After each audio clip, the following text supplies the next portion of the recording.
You are staring at a screen, scrolling through an endless feed of notifications.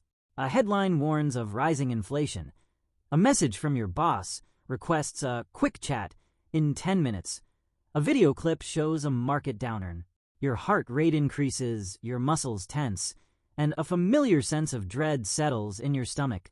This is the reality of life in 2026. We live in an era of unprecedented connectivity, yet we are drowning in psychological stress. We are constantly bombarded by information we cannot control, anxious about a future we cannot predict, and pressured by social comparison. When we feel this overwhelm, we often look for modern solutions, mindfulness apps, self-help books, or productivity hacks. But what if the most effective antidote to modern anxiety is a philosophy developed over 2,000 years ago in the Roman Empire? We are talking about Stoicism. Unfortunately, the word Stoic has been completely misunderstood in modern culture. When most people hear the word, they picture a cold, emotionless statue, someone who represses their feelings, grits their teeth, and quietly suffers. But this lowercase Stoicism has nothing to do with the uppercase Stoicism practiced by the ancients. The real Stoicism was not a recipe for emotional numbness. It was a highly active operating system for the mind, designed by people who had to survive extreme political instability, exile, plagues, and wars. It was practiced by Epictetus, a man born into slavery who rose to become one of the most influential teachers in Rome. It was practiced by Seneca, a wealthy senator navigating the dangerous court of the Emperor Nero. And it was practiced by Marcus Aurelius, the emperor of the Roman Empire, who wrote a private diary of self-reflection, which we now call Meditations, while commanding legions on the freezing banks of the Danube River and managing a devastating plague. These men did not have the luxury of academic detachment. They needed a philosophy that worked under the threat of execution, betrayal, and sudden ruin. In this video, we are going to look at the actual science and history of Stoicism.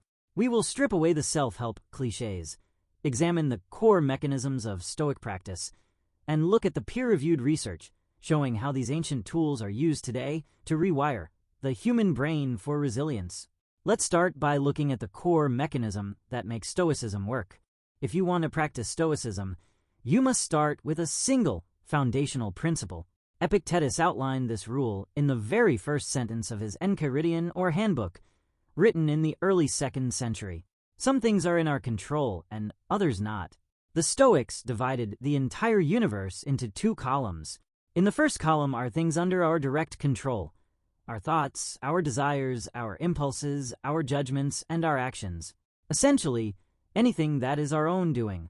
In the second column are things outside our direct control: the weather, the economy, the opinions of other people, our reputation, our health, and even our eventual death. Essentially, everything that is not our own doing. The core argument of Stoicism is that all human suffering stems from a single cognitive error. We invest our emotional energy and our happiness into the second column, the things we cannot control, while neglecting the first. Think about a modern example. You are stuck in traffic on your way to an important job interview. If you operate under a default psychological state, you might feel your anger rising. You grip the steering wheel, curse the traffic, and feel your chest tighten with anxiety. You are trying to exert mental control over the traffic, which belongs in the second column. Your anger changes nothing about the speed of the cars, but it dramatically increases your stress hormones. A Stoic, facing the same traffic, performs an immediate mental audit. They recognize that the traffic is outside their control. The only thing in their control is their judgment of the situation and their response to it. They accept the delay as a given fact, choose to focus on how they can spend the time constructively, perhaps by practicing their interview answers, and maintain their composure. At a neurological level, this process represents a shift in brain activity. When we face an unexpected obstacle, our amygdala, the emotional survival center of the brain, registers a threat, triggering a flood of cortisol. By consciously applying the dichotomy of control, we engage our prefrontal cortex, the seat of logic and reasoning. We evaluate the stimulus, label it as uncontrollable, and inhibit the default emotional alarm response. This ancient cognitive shift is the direct foundation of modern cognitive behavioral therapy, CBT, the most widely researched and clinically validated form of psychotherapy in the world. In the 1950s, psychiatrist Albert Ellis developed rational emotive behavior therapy, REBT, the direct precursor to CBT. Ellis openly credited Epictetus for the core premise of his therapeutic model. He formalized it into the ABC model. *A represents the activating event, the external situation, like getting stuck in traffic. *B represents your belief, your interpretation or judgment of that event. *C represents the consequence, the emotional and behavioral reaction. Ellis demonstrated that the activating event, A, does not directly cause the emotional consequence, C. Instead, it is your belief system, B. The judgment you place on the event, that dictates how you feel. To change how we feel, we do not need to change the external world. We must change our internal judgments. But how does this apply to one of the most common sources of modern anxiety? Money? It is easy to assume that Stoics were ascetics who shunned wealth, but historical reality paints a different picture. Seneca was one of the wealthiest men in the Roman Empire, owning vast estates. Yet, Seneca wrote extensively about the dangers of wealth and the anxiety that accompanies it. Seneca realized that wealth does not cure anxiety. It simply changes its shape. A poor person worries about finding their next meal. A wealthy person worries about losing their fortunes, managing their assets, and defending their social status. This observation is backed by modern psychology, specifically the concept of the hedonic treadmill, first coined by Brickman and Campbell in 1971. This psychological phenomenon describes our tendency to quickly return to a baseline level of happiness despite major positive life changes. As our income rises, our expectations and desires rise in tandem, resulting in no permanent gain in happiness, just a constant, exhausting chase for more. To break this loop, Seneca practiced a specific mental exercise that he described in his Letters from a Stoic. Set aside a certain number of days, during which you shall be content with the scantiest and cheapest fare, with coarse and rough dress, saying to yourself the while, "Is this the condition that I feared?" Seneca called this voluntary discomfort. The goal was not to make himself miserable, but to eliminate the fear of poverty. If you are constantly terrified of losing your job or your lifestyle, you are easy to manipulate. You will tolerate toxic environments, make poor decisions out of fear, and experience chronic stress. By voluntarily living on basic food and wearing simple clothes for a few days, you prove to yourself that your mind can remain content even when stripped of external comforts. In 2026, we can apply this principle through small, intentional acts of voluntary discomfort. Fasting for a day, taking cold showers, or deleting delivery apps for a week are training exercises designed to break your dependency on comfort and build psychological resilience. When you realize that you can find peace with very little, you regain your freedom. You no longer operate out of fear, which allows you to make life decisions from a place of clarity and strength.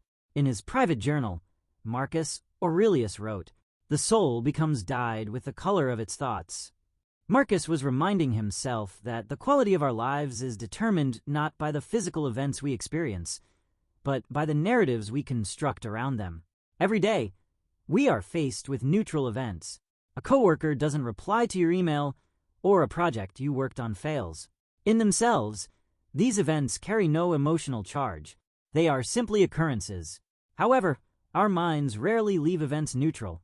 We instantly apply a subjective narrative, often falling into cognitive distortions that psychologists call catastrophizing, assuming the absolute worst outcome, or personalization, assuming that external events are a direct attack on us. For example, if a project fails, your default narrative might be, "I am a failure, I will never succeed, and everyone knows I am incompetent." This judgment dyes your soul with anxiety. A Stoic practices cognitive reframing. They separate the objective facts from the subjective interpretation. The fact the project did not meet its targeted metrics and has been cancelled. The reframing the project failed providing clear data on what does not work. This is a learning opportunity that makes me more experienced. My self-worth is not tied to the outcome of this single venture. By separating the event from the story, you prevent emotional escalation and maintain the clarity needed to analyze the failure objectively. In 2025, researchers at Royal Holloway, University of London, conducted a randomized controlled trial analyzing the impact of Stoic cognitive reframing. The study demonstrated that participants who practiced reframing negative events using Stoic principles for just 2 weeks reported significant reductions in rumination, the habit of repetitive, negative thinking that is a major predictor of clinical depression and anxiety. Reframing is not toxic positivity or pretending that bad things are good. It is a commitment to objective truth, looking at a situation as it is without adding a layer of dramatic narration. To maintain this objective perspective under intense stress, Stoics rely on 2 powerful mental tools, Amor Fati and Memento Mori. Amor Fati is a Latin phrase meaning love of one's fate. The early Stoic philosophers Chrysippus and Cleanthes used a famous metaphor to explain this: a dog tied to the back of a moving cart. The cart represents the flow of life and external events, which move forward. The dog can either run along willingly, matching the speed of the cart, or it can refuse to move, dig its claws into the dirt, and be violently dragged anyway. The cart moves regardless of the dog's choice. In life, the cart of reality is constantly moving. We can spend our days screaming at the universe, wishing things were different, or we can accept reality as it is. But Stoics went a step further. They chose to love their fate. They viewed every obstacle as an opportunity to practice virtue and build character. Marcus Aurelius expressed this as, "What stands in the way becomes the way." The second tool is Memento Mori, the reminder that you must die. This sounds morbid, but for the Stoics, it was the ultimate tool for perspective. Seneca wrote, "Let us prepare our minds as if we'd come to the very end of life. Let us postpone nothing." When you realize that your life is a brief, temporary flash in an infinite universe, the scale of your daily anxieties shifts. The minor insults, the social awkwardness, and the fear of failure lose their power over you. In psychology, researchers study this under the framework of mortality salience. While unstructured reminders of death can trigger anxiety, targeted philosophical reflection on death acts as a powerful values clarification tool. By keeping the reality of death in your peripheral vision, you prune away the low-value worries that clutter your mind. You stop playing status games and start focusing on the present moment. Stoicism is not a philosophy to be read and filed away. It is a discipline to be practiced daily. This is supported by research surrounding the Stoic Attitudes and Behaviors Scale, SABS, a psychometric tool developed by researchers Leben, Brown, and Giuseppe. Published in the journal Cognitive Therapy and Research, the scale measures how closely an individual's attitudes align with Stoic philosophy. In studies involving over 8,000 participants across 116 countries, researchers tracked the relationship between Stoic practice and psychological well-being. The data revealed a strong, statistically significant positive correlation between SABS scores and life satisfaction. Furthermore, participants who completed a structured, online Stoic training program showed a 13% average increase in resilience and a 14% decrease in negative emotions within just 1 week of practice. To achieve these benefits, you can implement a simple 3-part daily routine. 1. Morning prep, premeditatio malorum ****. Before you check your phone, spend 2 minutes mentally preparing for the obstacles you will face. Remind yourself that you will encounter difficult people, delays, and mistakes, and decide in advance how you will respond with character.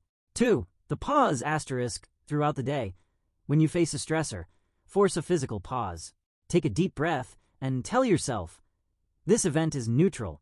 My anxiety is coming from the story I am telling myself." Delaying your reaction by 60 seconds allows your prefrontal cortex to take command of your emotional brain. 3. Evening audit * before you sleep.